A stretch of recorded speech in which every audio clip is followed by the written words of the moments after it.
Fala pessoal, eu sou Gesley Alves, sacerdote de Umbanda e Quimbanda aqui no Espírito Santo e vamos para mais um React, ok? Agora eu vou dividir esse React provavelmente em 3 partes, pois eu comecei a assistir sozinho e eu achei muito interessante e, cara, é muito interessante. Vamos lá, Magia Negra e Culto ao Beelzebub com o pai Silvio de Exu. É do canal Reconnect Espiritualidade para sei lá o que. Vai lá, se inscreva e vamos assistir. Eu vou dividir em 3 partes. É 1 hora de podcast. Então vamos juntos nessa, tá bom? Vou dar algumas pausas para explicar algumas coisas, mas vou tentar prolongar um pouco para não ficar muito longo para nós. Tá, vamos lá. Olá, você está na 8ª temporada da Reconnect. Você sabe o que é magia negra? Saiba agora no primeiro programa da 8ª temporada da Record. Bonito, bonito, bonito. Chakras, cristianismo, espiritualidade. Olá, seja bem-vindo, bem-vinda e bem-vinde que você está na Reconnect, seu portal aberto para falar sobre espiritualidade, para além da religião, aqui na TVC, canal 5.1 HD, afiliada à TV Cultura. Sempre comigo, Barboso. A TV Cultura sempre de frente, né, para esses projetos bacanas. Elegante, histórico, Roberto Leão. E aí, Roberto? Olá, Bernardo. Temporada. Temporada. Sejam bem-vindos à 8ª temporada da Reconnect. Muitos programas, muitos temas, muitos temas a tratar. E vi uma curiosidade de olhar os primeiros cabelo preto, né? Então isso é um... A gente ainda tinha cabelo. Você vai além, não né? É questão de ser preto, é que tinha cabelo. Mas enfim, foram 3 anos tensos de muitos programas, fazendo o que a gente gosta de fazer. Que é levando temas espirituais de forma laica, plural, sem preconceito, para nossa galera reconectar. Sempre interagem com a gente, então interajam mais. Entrem nas nossas redes sociais, falem com a gente, sugiram programas, temas, conversem, critiquem. A gente está aberto. A Reconnect somos nós. Inclusive o nosso convidado de hoje para falar sobre magia, o seu entendimento de magia. Você vai descobrir junto com a gente hoje. O nosso convidado de hoje foi uma indicação, foi muito bem indicado para falar sobre o assunto. Né? Ele que é sacerdote de magia negra, ele é sacerdote, inclusive, da maior casa de magia negra pura do Brasil. Vamos nosso saber, programa, vamos conhecer como é ele, né? plural e laico, vamos tratar hoje sobre magia negra com ele, pai Silvio de Exu, rainha das trevas. Seja muito, muito bem-vindo, pai. Muito bem-vindo, pai Silvio. Obrigado, gente. Obrigado pelo convite, né? É uma satisfação, certo? A maior alegria que eu tenho na minha vida é levantar a bandeira em louvor e glorificação do Senhor, que é todo-poderoso, Deus, o Senhor de todo, o meu Deus, aquele que me faz. É tudo na minha vida, que tudo pode vir depois dele, mas antes dele não vem, né? Parece até caricato, né? Mas é muito bonito. Pelo menos eu vejo beleza nisso. O bastão, o cajado com os ossos. Você vê aqui um assentamento, um aure de Exu no anel dele, nitidamente aqui com fundamento, as pedras, os símbolos, as vestimentas dele. E assim, cria-se atmosfera em volta do mago, né? Ele sendo dessa religião, desse conceito, deve ser tratado como mago, bruxo, tudo mais. Vamos continuar, mas acho muito bonito. Levantando a bandeira da magia negra, levantando a bandeira da Quimbanda e quebrando tabus, né, com uma religião tão bonita e tão mal interpretada por algumas pessoas. Conhecê-la hoje. Esses nós aí de preconceito, né? Mas agora com uma coisa. A evangelho. Olha que coisa linda. Tudo bem que isso é pesado pra caramba, né? São 2 fêmur, então deve estar muito pesado, mas é muito bonito. Ritualisticamente é bonito. Sapatinho de bruxo, né? Bonito, bonito. Adoraria tirar uma foto. Estudou em colégio de padre. Então, falando aí resumidamente como foi essa mudança Essa busca individual deve ter sido uma busca dolorosa, acredito eu, porque essa mudança de crença numa família tão enraizada no cristianismo, né? Isso para o senhor. Eu acho que dizer, foi uma busca, foi uma missão, né? Uma missão ao qual eu fui predestinado a essa missão e cumpro ela com toda a satisfação e toda a alegria que possa ter no mundo, né?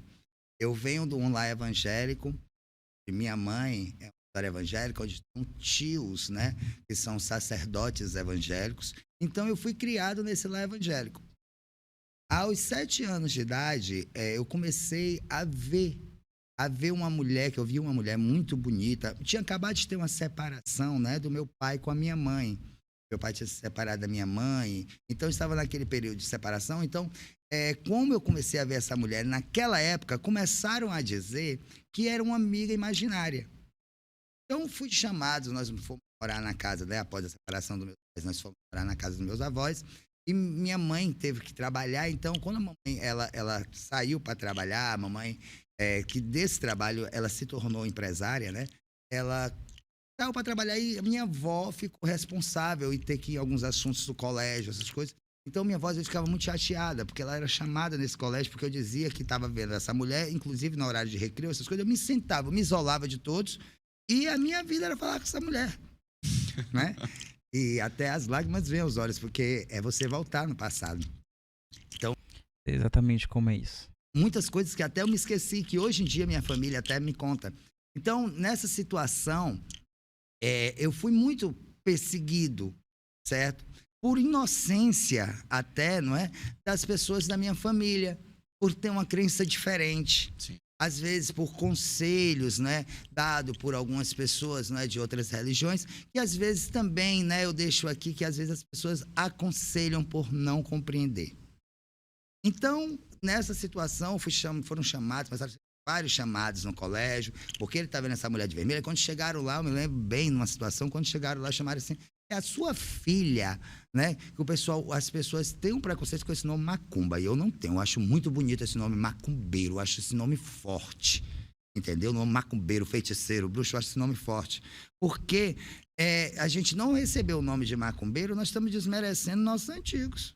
Macumbeiro, gente, a tradução de macumbeiro ou macumba é encantador, poeta. Encantador com as palavras, aquele que encanta com palavras. Então, macumbeiro é quem encanta com as palavras. Isso de acordo com o historiador Antônio Simas. E eu super concordo. Não podemos desmerecer, porque as pessoas falavam, não é defamar a religião, porque a própria entidade, ela canta, dizendo, vamos bater a macumba, vamos pisar na macumbeira. Então, se os próprios guias se titularizam macumbeiros, por que eu não posso me titularizar, né? Então, as pessoas chegaram e disseram, a mãe desse menino é da religião, né? Aí se referia a Umbanda, se referia, né, no ditado popular, a macumba.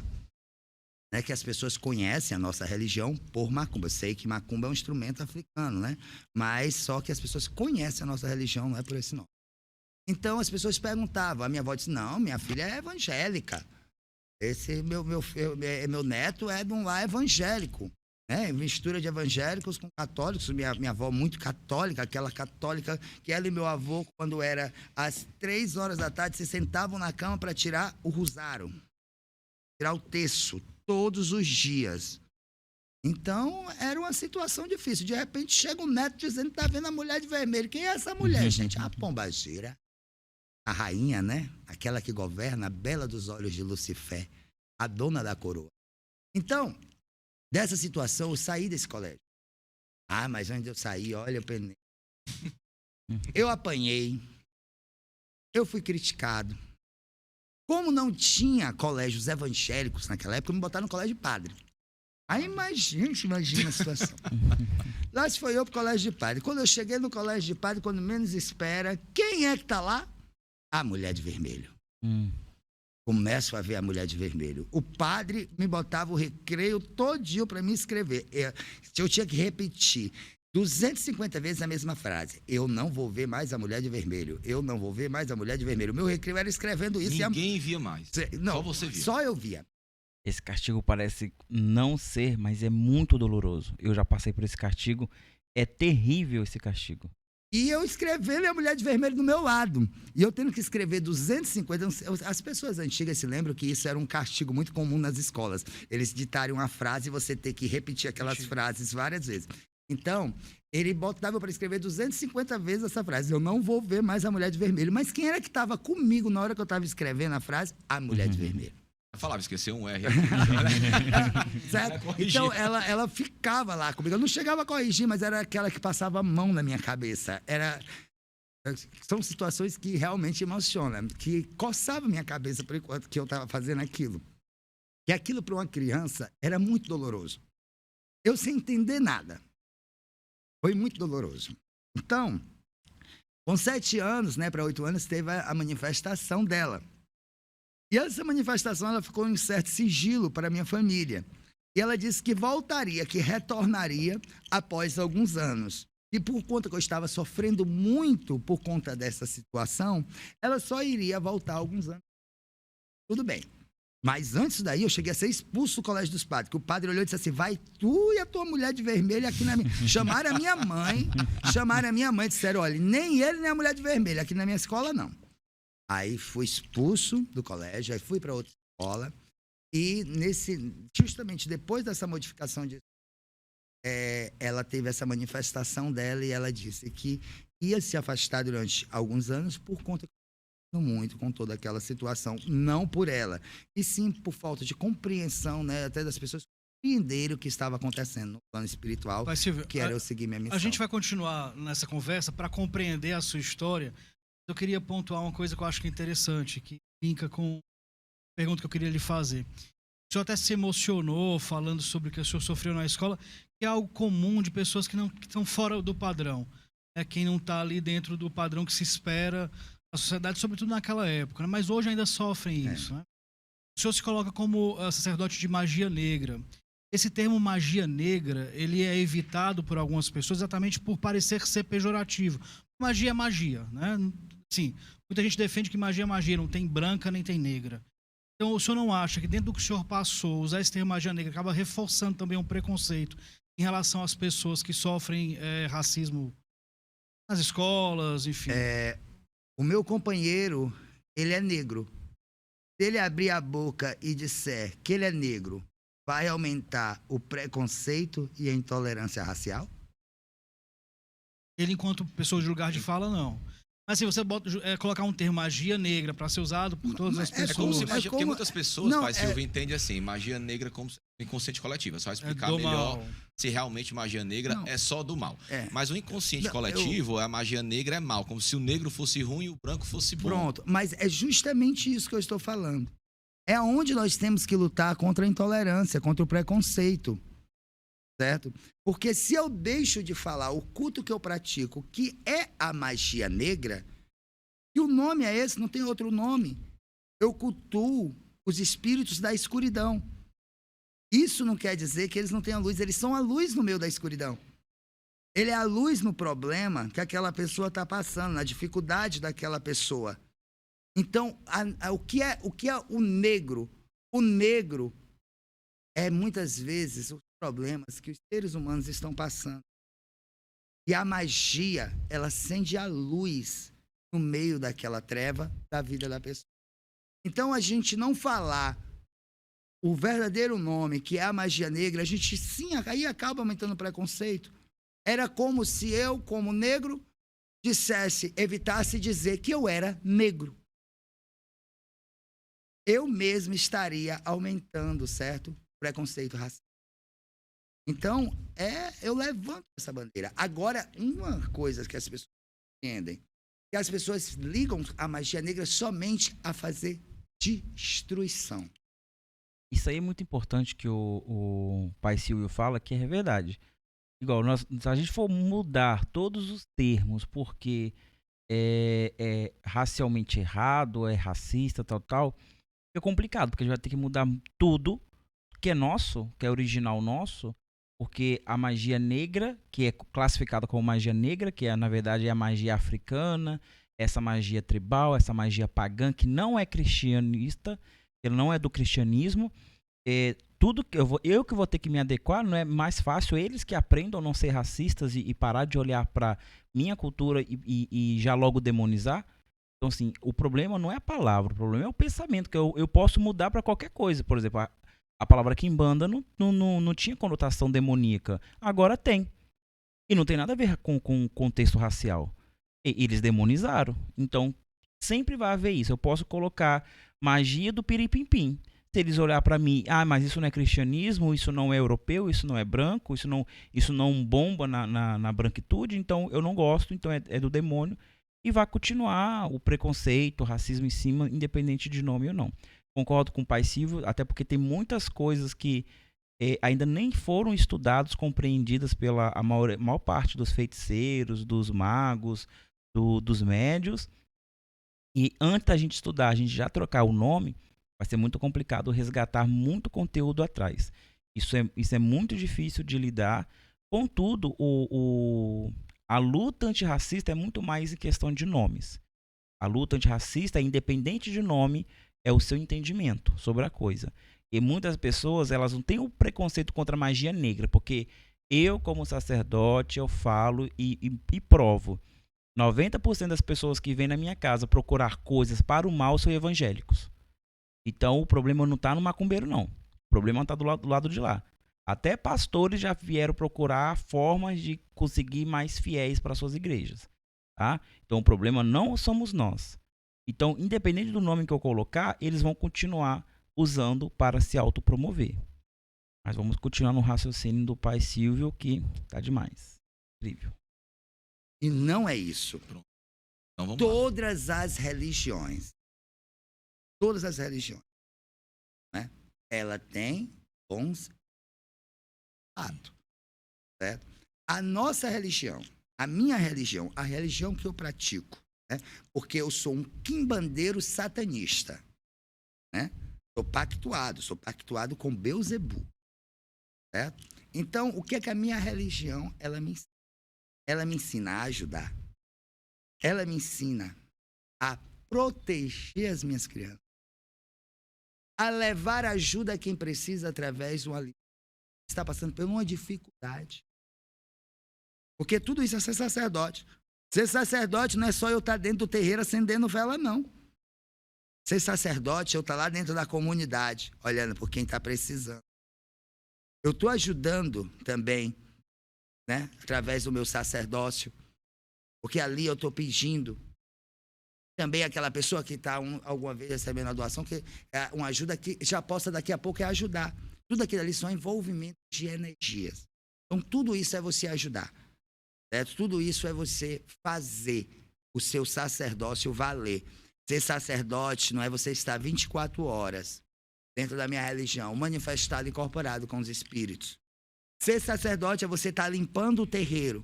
Ser sacerdote é você estar lá nos pés da entidade, clamando, mas antes de clamar e pedir ajuda, agradecendo. Ele fala incrível, assim, eu sempre aprendi isso com os meus mais velhos e dificilmente eu vejo isso sendo replicado por pessoas que se dizem da elite intelectual da Umbanda e das religiões de matriz africana.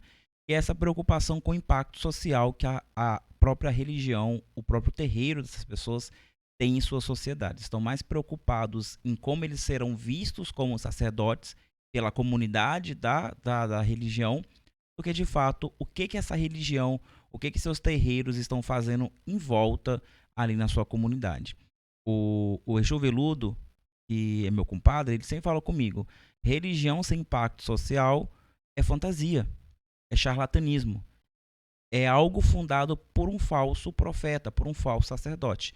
Então, se você está fazendo a sua religião, você está exercendo o seu exercício de mediunidade e a sua caridade espiritual, ela não abrange o impacto social, a sua sociedade em volta, sua comunidade em volta, acha melhor você expandir um pouco mais, porque não está sendo o suficiente, porque não adianta você rezar e de fato aquilo não se transmutar em ações na sua comunidade.